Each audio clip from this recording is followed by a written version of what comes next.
considering the conditions. Some really nice touches, plus his gathers through. Laaste vraag. Rassie, ek net graag weet, ek het net Manie se naam genoem, dat definitief gelyk of hy met baie selfvertroue vanaand geskop het. Ons altyd geweet daar sit iets wat moet klik in sy skopwerk, saam met die spel wat hy speel.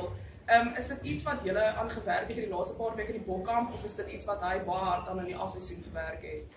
Nee, Tony het baie hard aan gewerk. Gareth Wright het ons ook geshadow vir 'n week, vir 'n paar dae wat hy saam met ons was. Maar ek sê vir Tony, ek wil die krediet ek vir Manie gesê hy moet probeer miskop. En dan kan die bal oor niks moet net. Nee, Manie is defensief, hy is op 'n goeie plek. Dit Manie is 'n competitor, maar 'n great span ou. Sasha, mense gaan ons wat deur dip. Sasha is nog 'n bietjie jonger ou wat nog 'n bietjie 'n paar dinge moet leer. So dit is fantasties om Manie daar te hê wat vir Sasha help, of vir Tony daar te hê, of vir Andre daar te hê, en vir Damian Willems. So ons is regtig voorreg met die loskakels wat ons het. En ek sien so 'n bietjie quite 'n goeie determinasie in Manie se gesig, weet wat ek hou daarvan. Next up, thank you guys. Thanks,